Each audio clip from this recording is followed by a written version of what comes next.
Fala pessoal, tudo bem? Vamos então iniciar a nossa discussão aqui sobre a camada de rede, beleza? Qual que é a função da camada de rede? É uma das primeiras perguntas que a gente tem, né? Bom, nessa camada aqui a gente vai estar trabalhando no nível de pacotes, tá certo? A gente viu lá que na camada de enlace a gente está trabalhando com a parte de quadros, né? Na camada acima, que é a camada de transporte, a gente trabalha a nível de segmentos. E aqui na camada de rede a gente vai trabalhar com nível de pacotes, tá? Quais são as funções dessa camada, então? Quais são os objetivos dessa camada de rede, né? Primeira, a principal delas, né, é possibilitar o endereçamento dos pacotes, né? Permitir a comunicação origem e destino, e ser endereçável, né? Então, você vai ter 4 processos básicos aí dentro dessa camada, né? A parte de endereçamento, o encapsulamento, a parte de roteamento e, obviamente, né, o processo contrário, que é o desencapsulamento na origem, no destino, né? Para ficar mais fácil o entendimento aí, né? Então, para se situar, né, a gente tem, então, a camada intermediária, baseada aqui no OSI, né? No modelo OSI. A camada de rede, ela está situada entre a camada de transporte e a camada de enlace de dados, ok? Então, a gente tem o endereçamento, né, que vai permitir a comunicação entre os hosts, né? Esse encapsulamento que eu vou mostrar no próximo slide para vocês terem noção como que ele vai ocorrer, tá ok? Então, ele vai pegar lá a PDU da camada de transporte, que na camada de rede passa a ser um SDU, ok? O segmento, no caso, e vai adicionar ali a PCI, que é referente à camada de rede, tornando ali a PDU, né, da camada de rede ali, que é o pacote. Enfim, a outra parte importante que a gente vai estudar também aqui, né, é a parte de roteamento, né? Então, a gente viu lá na camada de enlace, a gente estudou a parte de tabelas de encaminhamento. Aqui a gente vai estudar muito como é formada as tabelas de roteamento, ok? Então, ilustrando aquilo que eu falei para vocês, né? Então, a gente tem aqui o segmento, que é a PDU lá da camada de transporte. Então, ela, no segmento da camada de rede, ela passa a ser um SDU e tem as informações aqui referente ao cabeçalho IP, né? Que são as informações de origem, destino de IP, o endereçamento, validação, enfim, uma série de outros termos, não só endereçamento, que vai formar aqui a PDU da camada de rede, né? Que a gente vai chamar e referir como pacote, tá certo? Mas o foco nosso aqui, nessa primeira aula, vai ser o endereçamento IPv4, ok? É a forma de se endereçar esses pacotes. Então, a primeira característica aí do endereçamento IPv4, né, que ele é um endereçamento de 32 bits, ou seja, você vai ter aí 2 elevado a 32 possibilidades de endereçamento, aí cerca de 4 bilhões de endereçamentos. Eles são divididos em 4 octetos de 8 bits. A gente vai mostrar a representação deles, né? Como que é feita essa divisão de 8 bits, tá? Para que vocês possam entender, isso é muito importante. Para a gente, a anotação que a gente vai utilizar é a anotação decimal. Então, é correlacionado, né? Então, você vai ver lá que 4 octetos de 8 bits, né? Você vai ter lá 2 elevado a 8 em cada octeto. Vai dar 256 possibilidades, que justifica aí os números da representação decimal estarem compreendidos de 0 a 255.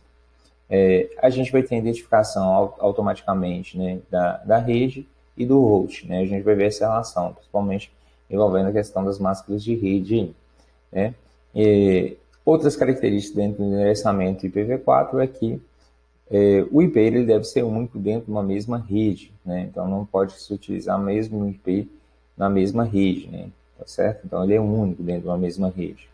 E a gente não usa os endereços reservados para a identificação da rede, a gente vai mostrar como é gerado, e o endereço de broadcast, tá? Normalmente é o último endereço do segmento. Tranquilo? Então, um exemplozinho aí de como a gente vai representar, então, o nosso sistema aí IP, né? Então, eu tenho IP aqui 192.68.0.10, então, observe que em cada um dos espaçamentos, ou seja, isso aqui é o primeiro, segundo, terceiro, quarto octetos. Cada um deles tem uma representação de 8 bits. Se a gente fosse fazer a relação dele em binários, né, fazendo a conversão básica aqui, a gente tem os 32 bits formando esse endereçamento, ok? Em cada um dos octetos aqui separados, né? É só para contextualizar para vocês aí, obviamente, né? Você não vai ficar fazendo essas conversões, né? Apesar de que a gente vai mostrar uma relação que existe, essas conversões com a relação das máscaras de rede. Bom, a gente vai estudar nesse primeiro momento o que a gente chama de distribuição de classes, né? Que é o Classful. Né? Apesar de já ter entrado em desuso, né? A gente vai depois detalhar o outro método que é a utilização de prefixos, né? Com CIDR, tá? Mas nesse primeiro momento a gente vai utilizar os conceitos de classes. Então, a gente tem um RFC 1700, né? Que divide os endereçamentos em 5 classes, na verdade, né? Mas para os endereçamentos, as principais aí são as classes A, B e C, tá ok? Então, esse método de endereçamento foi chamado de Classful, ok? Essa tabela aí simplifica essa questão de endereçamento entre as classes. Então, a gente tem as classes A, né? Você vai ver aqui que ela tem uma faixa de endereçamento para as redes que vai de 1 até 127, né? Esses endereços aqui, o primeiro bit, né, da representação, ele não vai mudar, ok? Então, por isso que vai dar esse intervalo de 1 até 127. O que isso quer dizer? O que isso vai representar, né? Ele vai ter uma máscara de rede, 255.0.0.0. Essa máscara de rede, vocês vão entender a relação dela no próximo slide aí, né? Ela está relacionada justamente na definição da quantidade de hosts que a gente vai ter, né? Da quantidade de IPs que a gente vai ter dentro da mesma rede. Então, basicamente aqui, o que você tem, né? O primeiro octeto é a identificação da rede, os 3 últimos octetos são para a identificação de host. Resumindo, o que seria isso, né? Você teria 128 redes disponíveis, ok? Dentro desse esquema da classe A e para aproximadamente 16 milhões de endereços IPs dentro de cada rede, ok? É um número muito grande de endereçamentos, né? A classe B, a gente já vê que tem uma diferença aqui, né? O que não vai mudar são os 2 primeiros bits, então, ou seja, ele vai começar com um 0 e vai terminar com um 0 também, ok? Então, esses 2 primeiros bits aqui vão definir esse intervalo da classe B, ok? O que isso vai dizer? A gente já mudou aqui a questão da classe da máscara de rede, né? Passa a ser 255.255.0.0, né? Onde os 2 primeiros octetos são de identificação de rede e aqui a gente tem os 2 últimos octetos, né? Da faixa de endereçamento para a identificação de hosts, do número de hosts, tá certo? Isso aqui já aumenta muito o número de redes, né? Passa para 16 mil aproximadamente o número de redes e 65 mil o número de IPs, né? Dentro de uma mesma rede. Na classe C a gente tem já o que permanece fixo são os 3 primeiros bits, né? Do endereçamento, ok? A gente vai ver que tem uma relação direta, né? Na hora que a gente vai fazer as configurações, os sistemas já usam essa identificação para definir qual máscara de rede que você vai utilizar. Automaticamente ele já coloca lá qual máscara, né? Devido a essa questão aqui da definição dos bits, né? Apesar de que isso aqui, né? Hoje a gente pode mudar essas máscaras de redes, tá? Isso aqui não é fixo, não. A gente muda para criando, né, segmentações de rede, que é a próxima aula que a gente vai estar discutindo. Então, aqui nos 3 primeiros octetos a gente tem a definição lá do número de redes e o último octeto a gente deixa para a identificação dos números de IPs, dos hosts, né?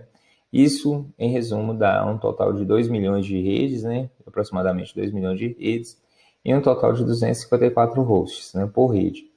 Só para ilustrar aqui para vocês, você vai ver aqui que tem 2 elevado a 8 menos 2. Por que esse menos 2? Lembra que eu falei logo atrás ali que a gente não vai utilizar nem os endereços de rede e nem os endereços de broadcast, então, por isso, esse menos 2 aqui, ok? E a gente tem as faixas, né, para multicast de uso experimental, que são definidas na faixa D e E, ok? Ok, mas vamos lá mostrar qual é a relação que existe entre as máscaras de rede, né, e o endereçamento IP. Então eu peguei como exemplo aí o IP 192.68.0.10, né, um IP de um host, né, e ele tem a máscara 255.255.255.0. Né? Como que essa máscara de rede vai definir a questão da rede que ele está atuando, né? Como que a máscara de rede vai definir que que esse endereçamento pertence a qual rede, né? E como consequência, qual o endereço do broadcast que a gente vai ter nesse caso acima, né? Então, a máscara de rede ela vai delimitar, né, essa questão da rede, mas para você saber como que você faz, né, para saber qual que é o endereço de rede, né, a gente tem um método, né, que a gente vai utilizar uma porta-end, né? E fazendo a correlação aqui, se a gente pegar aqui essa máscara de rede que a gente atribuiu, a gente convertendo isso para binário, a gente vai ter uma sequência no primeiro octeto aqui, né, do referente ao 255. A gente vai ter uma sequência de 8 bits em nível lógico 1, no segundo octeto 8 bits em nível lógico 1, no terceiro octeto 8 bits em nível lógico 1. Automaticamente, né, no último octeto, no quarto octeto, uma sequência de 8 bits em nível lógico 0. Tá? Para a gente descobrir qual que é o ID da rede desse IP, a gente vai utilizar a regra da porta-end. Né? A porta-end, para quem não lembra de eletrônica digital, é uma porta que tem um conceito correlacionado à multiplicação. Ou seja, bem rápido aqui, né? Se você tem duas entradas e elas estão em nível lógico 1, significa dizer que a saída vai ser 1. Né? Se você tem duas entradas que estão em nível lógico 0, né, fazendo uma tabela verdade aqui bem rápido, né, significa que a saída vai ser 0. Se você tem em nenhuma das entradas um nível lógico 1 e na outra entrada um nível lógico 0, significa que a saída seria 0. Então, você está fazendo uma multiplicação, né? 1 vezes 1, 1. 1 vezes 0, 0. 1 vezes 0, 0. 0 vezes 0, 0. Ok? Então, a gente vai definir isso, essa relação existente, através dessa conversão, né, de números binários. Então, eu peguei aqui, converti um número IP lá 192.168.0.10, né? Então, essa foi o resultado da conversão, né, do primeiro octeto, 192, a conversão do segundo octeto, 168, do número 0 e do número 10 aqui. Então, o que eu faço? Faço uma multiplicação entre cada um dos termos referente à máscara. Então, eu pego aqui a primeira parte do número aqui, né, do número 192 e multiplico 1 vezes 1, 1, 1 vezes 1, 1, 0 vezes 1, 0. E aí vou, consequentemente, fazendo as multiplicações sucessivas aqui, né, considerando que a gente está utilizando uma porta-end. Como resultado, a gente tem esse numeral aqui, ok? Você vai ver que é o ID de rede, 192.68.0.0, ok? É bem simples, né? Se você entendeu aqui, nessa tabelinha aqui, vou voltar aqui só para mostrar para vocês, né, que existe essa relação, ou seja, aqui nesse caso aqui eu tenho o último octeto em nível lógico 0 aqui, né? O último octeto aqui na máscara de rede. Você vai ver que ele vai variar, né? Que é o que a gente mostrou, os 3 primeiros octetos, definição de rede, e o último octeto para a definição do número de hosts, né? Ele faz a relação, né, do que a gente está mostrando aqui no nosso exemplo. Olha, observem só, 192.68.0.10, que é o endereço de rede aqui, e ele está aplicado à máscara de rede 255.255.0. Né? Ou seja, o IP 192 final 11, por exemplo, vai estar dentro desse mesmo segmento de rede. O final 120, da mesma forma, enfim, né? Só está variando o último octeto aqui. Beleza? Se vocês entenderam isso, já é bacana, né? E finalmente, né, para a gente concluir essa questão, né, dentro dessa rede aqui, né, a gente pode considerar que o endereço do host é o final 10, o endereço da rede é o ponto 0, o último IP do segmento, né, da rede é utilizado para broadcast, e a quantidade de IPs que a gente tem dentro dessa máscara de rede com nível lógico 1 é 24 IPs, tá certo? Isso aqui é importante, essa questão do prefixo, principalmente na hora que a gente for utilizar lá o classless, para vocês entenderem, né? Justamente vem esse 24, vem da quantidade de bits em nível lógico 1 que a gente tem aqui dentro da máscara de rede. Tranquilo? Mas a gente vai fazer outros exemplos aqui, né? Aqui é mais um exemplo que eu coloco aqui, o de utilização da porta-end para uma outra máscara, né? Para uma outra faixa de endereçamento, que a gente vai colocando em multiplicação para detalhar aí para vocês um pouco, ok? Mas é bem tranquilo, né? Então, vou mostrar aqui para vocês na prática, né, como que seria essa questão de endereçamento, para vocês verem também como que as placas, né, como que os sistemas vão reconhecer automaticamente determinados tipos de máscaras de rede, tá certo? Principalmente daquela relação lá dos primeiros bits não mudarem, tá?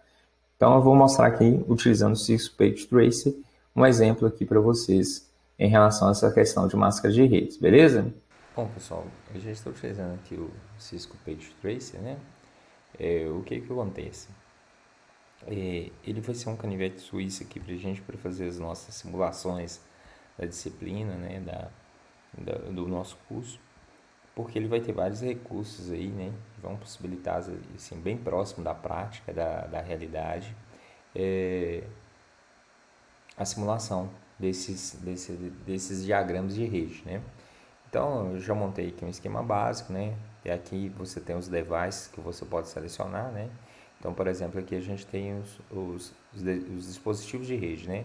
Então, a gente tem roteadores, a gente tem switches, né? Hubs, dispositivos de rede sem fio, enfim, uma infinidade de dispositivos, né? À medida que o curso for desenvolvendo, a gente vai estar utilizando, né? Esses dispositivos. A gente aqui tem os dispositivos finais, né? Vários dispositivos finais, entre eles servidores, que você pode definir, por exemplo, o tipo de serviço que vai rodar nessa máquina aqui, computadores pessoais, né? Telefones IPs, enfim. Além disso, tem outros recursos interessantes, né? Com dispositivos de internet das coisas, né? Para fazer simulações, conexões, enfim. É um simulador bem completo aí, esse simulador aí da Cisco, né? Não é o objetivo dessa aula em específica a gente ficar falando sobre o simulador, né? Mas eu recomendo aí fortemente que vocês tenham aí esse simulador aí para as nossas práticas. Então vamos lá, né? Só um exemplozinho. Então eu vou selecionar aqui o nosso dispositivo final aqui, ok? Vou pegar aqui um PC, vou adicionar, né? Então cliquei, adicionei. Você vai poder arrastar e você vai fazer a conexão com o switch, né? Então a gente vai escolher aqui um cabo do tipo processado, onde você vai conectar a porta Fast Ethernet desse dispositivo à porta, a uma determinada porta do switch, ok? A gente vai aqui, né, em cada um dos dispositivos e vamos fazer a configuração dos endereçamentos IPs, né? Eu quero mostrar inicialmente a relação que existe para vocês entre o endereçamento IP e as máscaras de rede, né? Que teoricamente é aqueles endereços que a gente chamou lá na teoria de Classful, né? Então vamos lá, vamos pegar essa máquina aqui, né? Normalmente ela vai abrir nessa parte física aqui, a gente vem nesse ambiente desktop e vamos configurar o endereçamento IP. Isso aí é como se você estivesse fazendo essa configuração, né, dentro lá do seu sistema operacional lá, tá certo? Então vamos colocar o endereço IP aqui 192.168.0.100, ok? Se eu der um tab aqui, olha, você vai ver que automaticamente ele já colocou uma máscara de rede aqui 255, né? Ponto 255.255.0, né? Que a gente viu que é uma máscara de rede classe C. Mas por que ele reconheceu automaticamente isso? É por causa daquela questão dos 3 primeiros bits lá, né?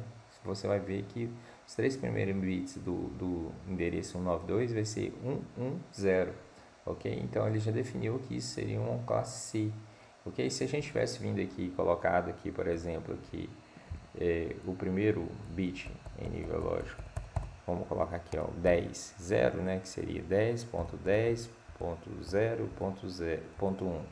Você vai ver que ele vai colocar já uma máscara diferente por causa daquele reconhecimento lá dos primeiros bits, né, que a gente tem no primeiro octeto, ok? Então tem essa relação, né, que a gente mostrou naquela tabelinha lá. Então vou colocar aqui, eu estou utilizando essa rede a faixa 192.168.168.0. Eu vou colocar aqui o IP 20. Você vai ver que automaticamente ele não mudou porque ele já estava cadastrado aqui, né?